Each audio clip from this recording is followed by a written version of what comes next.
Bueno, hola de nuevo, estamos de vuelta en Nerdearla 101 en el Sí, container A. estamos por comenzar nuestra anteúltima charla ahí en el Container A, así que quédense que ya va a venir. Y muchísimas gracias a el sponsor del container A, Falabella, por acompañarnos durante todo el día.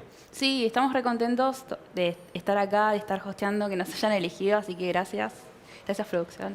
Muchas gracias, producción, por las medialunas, por todo. Después de 3 años, finalmente vamos a volver a la presencialidad el día de mañana. ¿Sí? Así que de vuelta, si tienen su entrada y no pueden venir, avisen así se le puede asignar a alguien más. Y si no, obviamente vénganse. Hay un montón de cosas y de actividades que vamos a hacer junto a nuestros sponsors. Sí, no olviden también de descargar la aplicación de Swapcard por Apple Store o Play Store para poder hacer la acreditación mañana, ¿eh? Ojo, no se Sí, olviden. además van a poder usar la app para hacer un montón de cosas y usar la agenda de Nerdearla y mucho más. Sí. Vos, Gonzi, ¿qué onda?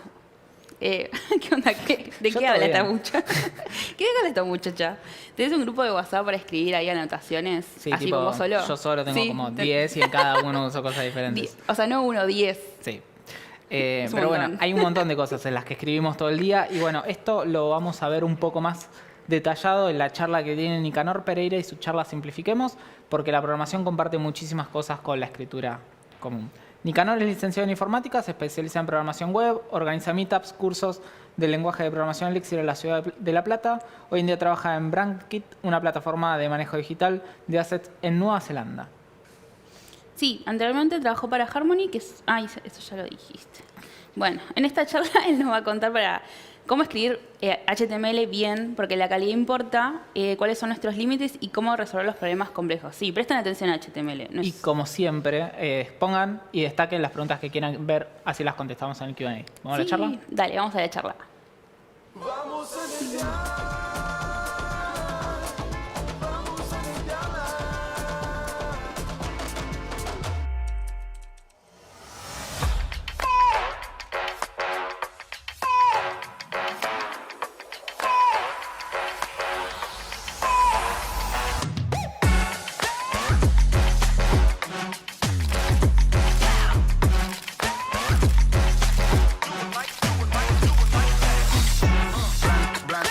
Blind, do you stop pulling?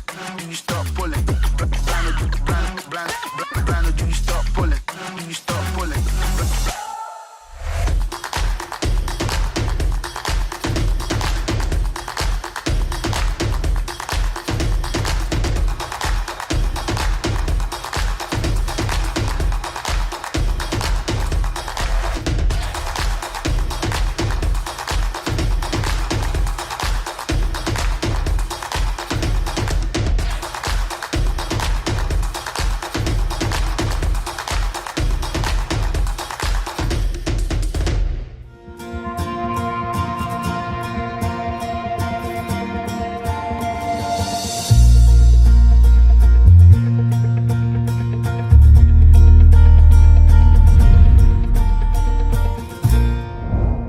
Mi nombre es Nicanor Pereira, soy licenciado en informática.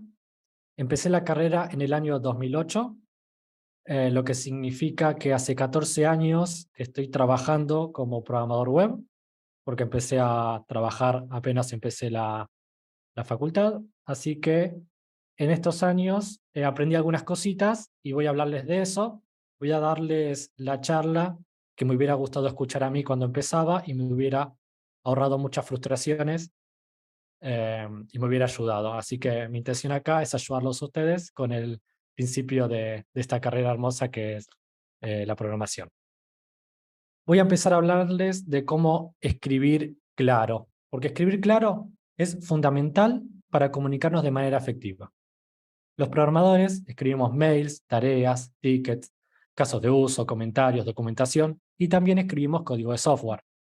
Expresar una idea con palabras y que la persona que las lee entienda exactamente lo que quiero decir, no es tarea fácil. Hace unos años estaba en la búsqueda de cómo escribir y comunicarme mejor. Los consejos más comunes que encontré fue hablar en voz activa, reducir la cantidad de adjetivos y adverbios, usar palabras sencillas, no digas denominación si puedes decir nombre, no digas sufragio si puedes decir voto, no digas con la finalidad de si puedes decir para. Pero también no escribas complicado para parecer importante. No digas que estás anticipando experimentar una precipitación considerable, cuando puedes decir que va a llover. Pero también usa palabras precisas. No digas el presidente se fue de la empresa. ¿Renunció? ¿Se retiró o lo echaron? Con el tiempo fui mejorando mi escritura, pero sentía que todavía me faltaba algo. Eso que me faltaba lo encontré en el libro On Writing Well. Este libro habla de cómo escribir bien. Está en inglés, pero la mayoría de los consejos se aplican perfectamente al español. Fue escrito por el periodista norteamericano William Zinsser. Él decía que el secreto de la buena escritura es reducir cada oración a sus componentes más limpios. Y para lograr eso hay que asegurarse que cada palabra esté haciendo trabajo útil.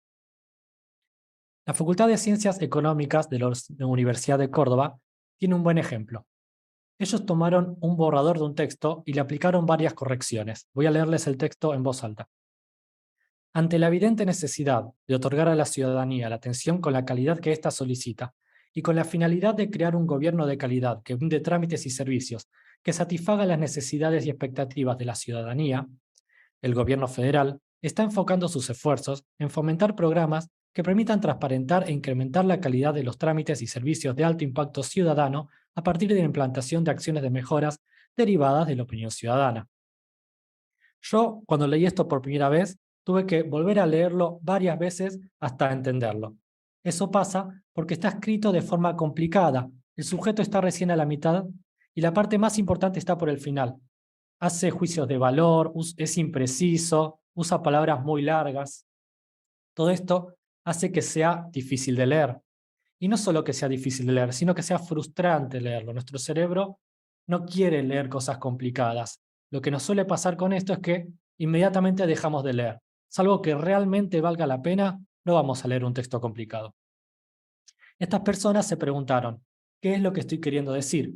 Y después de aplicar varias correcciones, terminaron con un texto un poco más fácil de procesar. Lo voy a leer en voz alta. El gobierno federal realiza acciones de mejora derivadas de la opinión pública para incrementar la calidad de los trámites y servicios más utilizados por los ciudadanos. Yo creo que a este texto todavía se le pueden seguir aplicando correcciones. Si yo tuviera que reescribirlo, escribiría algo como esto. El gobierno federal escuchó a los ciudadanos y mejorará los trámites y servicios que más usan. Eso va al punto, ¿sí? Para mí, cuando quitamos la suciedad del texto, es mucho más fácil de leer, mucho más fácil de procesar y también es más agradable leerlo. Yo ahora, después de leer esto, hago preguntas, quiero saber, bueno, ¿cuáles son esos trámites y servicios? ¿Y cómo los van a mejorar? Tengo ganas de seguir leyendo. Según Zinsser, escribir es trabajo difícil y una sentencia clara no es un accidente. Pocas sentencias salen bien la primera, la segunda y la tercera vez. Para escribir una nota periodística, él escribía el título, después el primer párrafo, el segundo, el tercero. Recién el tercero le gustaba. Entonces lo que hacía era borrar los primeros dos. Le cambiaba el título a la nota, escribía un par de párrafos más. Les cambiaba el orden, separaba un párrafo en dos o unía dos párrafos en uno, escribía un par de párrafos más y después se iba a dormir. Al día siguiente, con la cabeza descansada, volvía a leer lo que había escrito el día anterior y se preguntaba, ¿estoy escribiendo lo que realmente quiero decir? Y volvía a repetir el proceso una y otra y otra y otra vez. Escribir una nota periodística le podía tomar varios días. Según Zinsser, la esencia de escribir es reescribir. Pero no hace falta ser un genio de la escritura para escribir bien. La mayoría de los escritores que admiramos no son genios, son personas que lograron dominar su escritura a través del trabajo constante. Borges era un obsesivo de la corrección, tanto que él decía que la razón por la que él publicaba era para dejar de corregir. La buena escritura es el resultado de trabajo iterativo. Los buenos escritores nunca escriben bien la primera vez. Empiezan con un borrador del cual no les gusta y trabajan el texto y lo trabajan y lo trabajan y lo trabajan hasta llegar al resultado deseado. Así que mi primer desafío hacia ustedes es que la próxima vez que escriban un mail, una tarea, un mensaje, un comentario, documentación,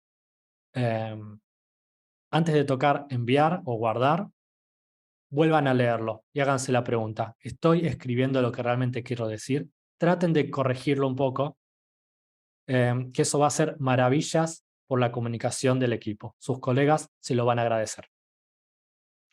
Pero bueno, hoy voy a hablarles de cómo escribir HTML bien. Hay personas que lo desestiman. Dicen que escribirlo es fácil, que no es programar, y no le prestan la atención que se merece. Y eso es un gran error. Cuando no lo cuidamos, terminamos con código críptico, poco expresivo, poco accesible, muy anidado y difícil de entender. Mantener ese código se vuelve una tarea tediosa y frustrante. Una aplicación web mediana tiene cientos de archivos HTML. Cuidarlos es fundamental para lograr un código web mantenible. Algunos de los consejos más comunes para escribir bien HTML son reducir la cantidad de anidamientos, usar nombres cortos para las clases, comentar el código, tener en cuenta la accesibilidad, usar las etiquetas que corresponden. ¿Sí? No usemos div para todo, div, div, div, div, div, div. Usemos header, nav, main, article, section, aside, footer. Cuando usamos etiquetas adecuadas se mejora mucho la legibilidad. Es más fácil ver dónde empieza y termina cada elemento. Bueno, pero yo no vine a esta charla para darles los consejos más comunes. Voy a darles la única regla más importante para escribir HTML claro. Esa regla es separar estructura de estilo. El código HTML tiene que describir la estructura de nuestro sitio web. El código CSS tiene que describir cómo se ve nuestro sitio web. Vamos a ver un ejemplo. Tenemos un artículo con el texto "Estás en peligro" y las clases ColorRed, PullLeft y TextCenter. Este código rompe la regla. Los nombres de las clases no describen lo que el elemento representa, describen cómo tiene que verse. No hay tanta diferencia entre esto y poner los estilos en línea. Acá tenemos Style, ColorRed, FloatLeft, TextAlignCenter. ¿Sí? En ambos casos, en el HTML estoy recibiendo pistas de cómo el artículo se ve. Y eso es lo que queremos evitar. Los nombres de las clases no deberían darnos información sobre cómo un elemento luce, sino que tienen que describir lo que el elemento representa. En este caso, el elemento representa una alerta. Y la información de cómo se ve una alerta está en el CSS. Definimos una clase alerta con FloatLeft, ColorRed y TextAlignCenter.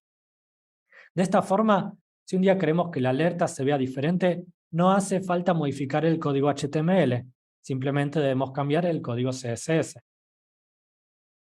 El segundo ejemplo, no hay que usar clases de grid. Yo llamo clases de grid a las clases como container, row, call, muy populares en frameworks web como Bootstrap. Estas clases tampoco cumplen la regla, porque nos están dando información de cómo queremos que los elementos se distribuyan, no lo que los elementos son. En este ejemplo tenemos una página de un libro, tenemos información del libro y tenemos detalles del autor.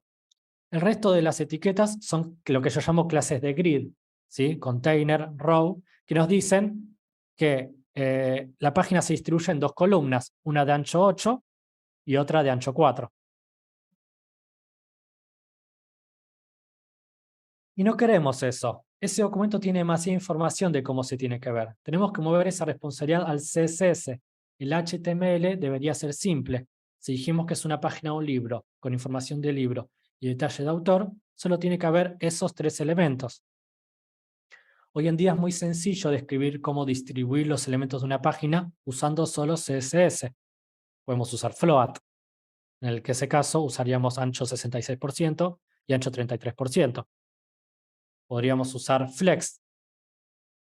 En ese caso diríamos que la primera parte ocupa 2 espacios y la segunda 1. O podríamos usar Grid CSS, donde diríamos que usa 2 columnas, una de ancho 2 y otra de ancho 1. Sea lo que sea que usamos, no hay razón para que toquemos el HTML. Voy a darles otro ejemplo. Imaginemos que queremos diseñar una barra de navegación con 2 elementos. con dos links, link al home y link a la página acerca de. Bueno, lo que hace la mayoría de las personas es ir a la página de Bootstrap, copiar el código del navbar y pegarlo. Entonces vamos a analizar este código. Tenemos una barra de navegación con la etiqueta nav, hasta ahí todo perfecto. Después estamos usando Container Fluid, que es una clase de grid. Después estamos usando Collapse, que existe para lograr un efecto, que no lo necesitamos. Después tenemos una lista desordenada con clase nav, navbar, nav. Pero entonces, ¿es un nav o es una lista? ¿Y qué significa navbar, nav? ¿Navegación dentro de la barra de navegación? No tiene mucho sentido. A todo esto es perfectamente válido poner un link después del otro, una secuencia de tags A, uno después del otro. Esto de usar listas para listar tags es un invento que se usó en un momento y quedó, pero no es una buena práctica. Las listas desordenadas existen para crear listas con valor semántico, como listas de supermercado. Lo que realmente necesitábamos era una barra de navegación con dos links. Esto es a lo que nos referimos cuando decimos que hay que asegurarnos de que cada elemento haga trabajo útil. Pero bueno, para hacer esto hay que amigarnos con el CSS. Muchos programadores piensan que escribir CSS es muy complicado. Yo creo que eso es un miedo que nos quedó de hace muchos años. Antes era difícil hacer que un sitio web se vea bien en todos los navegadores. Y Bootstrap era una ayuda gigante. Nos permitía armar sitios lindos sin preocuparnos tanto de problemas de compatibilidad. Pero la situación cambió. Los navegadores son mucho más compatibles entre sí que antes. Y CSS tiene muchas facilidades que antes no tenía. Usar Bootstrap parece un atajo, pero a la larga perjudica más de lo que ayuda. Bootstrap rompe las reglas constantemente y dificulta escribir HTML semántico, lo que paradójicamente nos lleva a escribir más código CSS. Y es bastante lógico que pase esto. Si tenemos más etiquetas, tenemos más clases para definir. ¿Sí? Otra cosa que pasa cuando reducimos el HTML y el CSS, que todo el JavaScript que usamos para manipular el DOM también se simplifica. Y es bastante lógico que pase esto. Si hay menos etiquetas, necesitamos menos código para manipularlas. Tener menos código mejora el rendimiento de nuestros sitios web. Hay menos información que tiene que viajar del servidor al cliente. Un buen código web es más fácil de mantener, mejora la accesibilidad de nuestros sitios web, mejora la comunicación del equipo, reduce las frustraciones y hace que trabajar sea más placentero. Martin Fowler, el autor y programador, intenta contestar la pregunta de si vale la pena hacer software de alta calidad. Él diferencia entre calidad interna y calidad externa. La calidad interna es la que solo es visible para los programadores, si el código es limpio, si la arquitectura es buena, si se usan buenos nombres o si se separa bien en módulos. La calidad externa es lo que puede ver el cliente, si la interfaz de usuario es buena o si hay defectos en el software. A simple vista, pareciera que los clientes no aprecian la calidad interna. No les importa realmente si el módulo está bien nombrado, les importa que su software haga lo que tiene que hacer. Según Martin Fowler, incluso los mejores equipos introducen pequeñas suciedades al código todo el tiempo. Martin Fowler dice que baja calidad interna es resultado de suciedad, cualquier cosa que sobra, que es redundante y se interpone en nuestro camino. La suciedad en el código es como la mala hierba, crece incontrolablemente y requiere esfuerzo eliminarla. Si tenemos dos sistemas idénticos, uno con mucha suciedad y otro sin suciedad, agregar funcionalidad nueva en el primero demora mucho más tiempo que en el segundo. Alta calidad interna hace que el código sea más fácil de leer, modificar y eliminar, y que agregar funcionalidades sea más rápido y barato. Y eso sí es muy importante para los clientes. A medida que crece el software, nos toma más y más tiempo agregar nuevas funcionalidades, ¿sí? Si esta es más funcionalidades, esto es el tiempo, mientras más crece el software, demora más tiempo agregar más funcionalidades. Esto pasa con mucha más fuerza cuando no le prestamos atención a la calidad interna del software. Cuando le prestamos atención a la calidad del software desde el comienzo, podemos ir mucho más rápido. Al principio demoramos un poco más, ¿sí? Pero en algún momento lo alcanzamos. Según Martin Fowler, este punto ocurre en las pocas semanas, no en meses, en semanas. Los desarrolladores no hacemos un buen trabajo en explicar esta situación. Decimos cosas como no nos dejan escribir código de calidad porque toma mucho tiempo, implicando que la calidad viene a un costo. Pero no es así. El costo de escribir código de calidad es negativo. Las horas que invierto hoy en simplificar el código, las recupero con creces en pocas semanas. El código malo es malo para todos. Hace la vida de los programadores más difíciles y a la larga le cuesta más dinero a los clientes. Finalmente, es más barato hacer software de alta calidad. Los programadores tenemos una tendencia a la sobreingeniería. Queremos usar las herramientas que usan Google, Facebook y Netflix. Queremos usar serverless, soluciones distribuidas, microservicios, Kubernetes, React, Angular, Ajax, WebSockets, routing del lado del cliente, componentes web. Todas arquitecturas y tecnologías que existen para resolver problemas complejos. Pero la mayoría de los problemas web se pueden resolver con herramientas simples. Los programadores somos muy buenos para entender el valor de todas nuestras herramientas, pero somos malos para entender su costo. Todas estas tecnologías tienen un costo de implementación y mantenimiento, y si no tenemos cuidado, pueden hacernos las vidas muy difíciles más adelante. Mi regla de oro para elegir una arquitectura o herramienta es que se lo tiene que ganar. Estas herramientas no se usan por las dudas, se usan a propósito, habiendo ponderado los beneficios y los costos. Dijkstra decía que no hay que contar las líneas de código como líneas producidas, sino como líneas gastadas. La mejor forma de simplificar código es no escribiéndolo en primer lugar. Les voy a dar un ejemplo. Mi página web personal es un sitio web estático, consiste en HTML y CSS, no tiene ni una línea de JavaScript. Podría haberlo resuelto usando Ruby on Rails, Postgres, Heroku, React y Bootstrap, pero elegí hacerlo con un sitio web estático. Como uso Git, tengo todo el historial de los cambios en mis artículos y mis publicaciones a mi disposición. Como no tiene base de datos, no tengo que preocuparme por ataques de inyección SQL, ni por diseñar la arquitectura de las tablas, ni agregar índices, ni mantenerla actualizada. Como no uso Rails, no necesito preocuparme por mantenimiento de la aplicación, ni vulnerabilidades en las librerías, ni de bugs. Como no uso React, ni Ajax, ni routing del lado del cliente, ni JavaScript, no tengo que preocuparme por bugs del lado del cliente. Este sitio no necesita mantenimiento. Lo actualizo más o menos 1 o 2 veces al año para agregar alguna publicación. Si tengo que comparar la solución de Rails con esta solución, considero que esta solución es una solución superior, no a pesar de ser simple, sino como consecuencia de ser simple. Casi siempre, la solución más simple es también la mejor solución. Tomarnos el tiempo para simplificar la arquitectura es especialmente beneficioso en etapas tempranas de desarrollo. Dedicar 1 o 2 semanas a simplificar la arquitectura parece un sacrificio muy grande, pero si tenemos en cuenta que el software va a tener que ser mantenido durante varios años, 1 o 2 semanas ya no parece tanto tiempo. Mientras antes empecemos a simplificar, más tiempo nos ahorraremos a largo plazo. Nosotros vamos a ser más felices y nuestros clientes también van a ser más felices.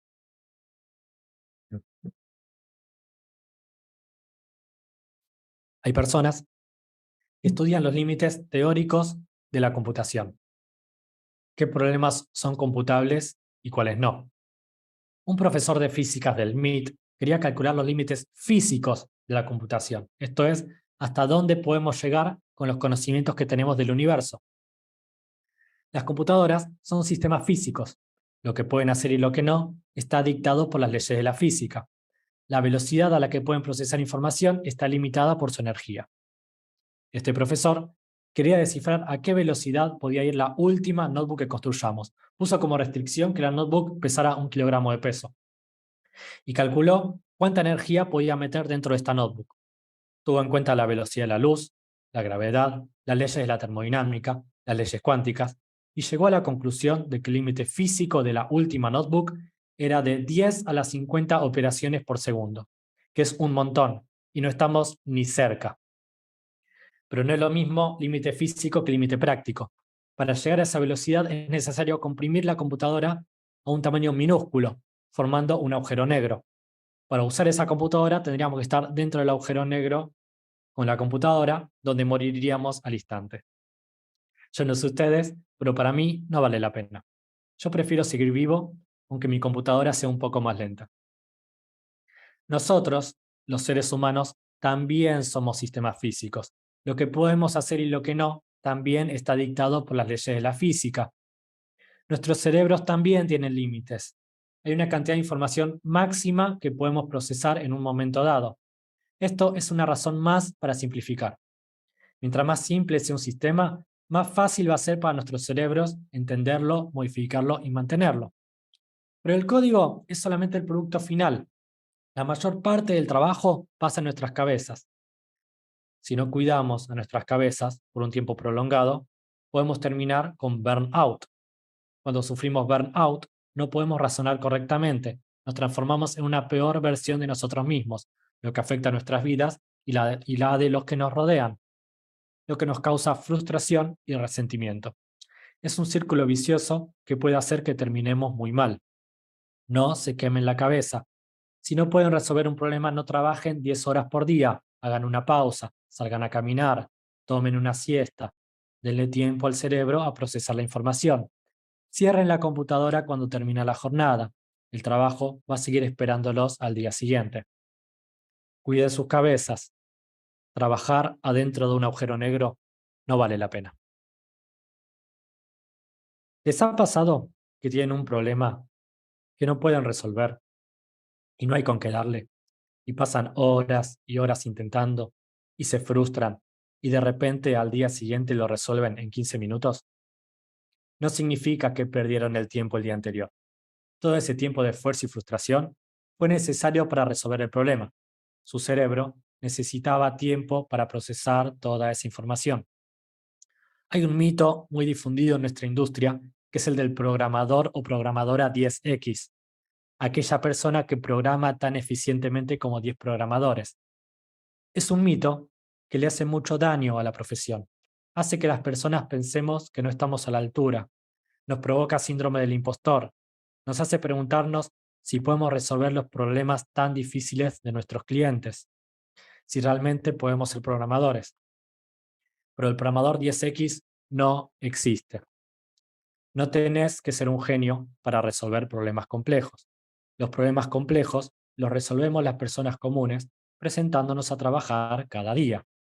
Todas las personas podemos ser programadoras. Simplemente hay que presentarse a trabajar, enfrentarnos a los problemas, pensar y descansar bien. Si hacen eso, les aseguro que no hay problema que no puedan resolver. Muchas gracias.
Bueno, bienvenido de vuelta y ahora tenemos a Nicanor, del speaker de la charla de Simplifiquemos. ¿Cómo estás, Nicanor? ¿Todo bien? Hola, muy bien. Muchas gracias por la invitación. No, muchas gracias a vos por la charla. organizadores. Y bueno, ¿te parece? Tenemos un montón de preguntas, así que ¿arrancamos? Dale. La primera es de Ramiro Moreira Toja. ¿Qué framework ¿Qué framework que generen HTML CSS que respete las mejores prácticas recomendarías? Bien.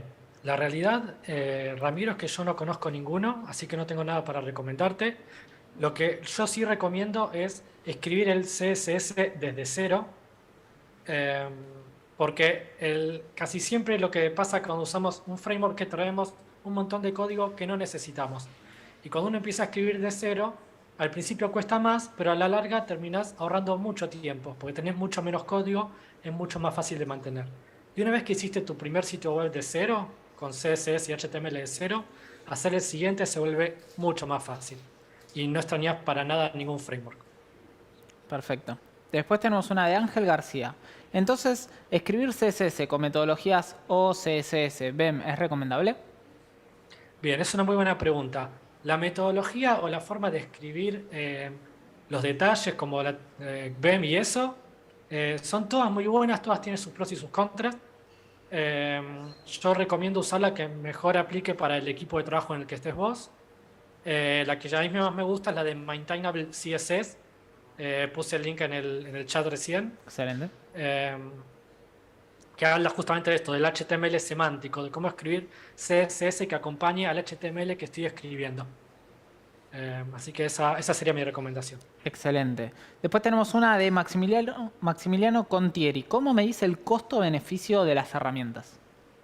Bien, eso es muy difícil. Para mí, como dije en la charla, nosotros somos muy buenos para ver el beneficio de las herramientas, pero muy malos para ver el costo. Abrimos el audio un segundito. Ahí seguramente Nos viene. ahorran tiempo al principio, pero el software dura muchos años. Siempre todo el software dura muchos años.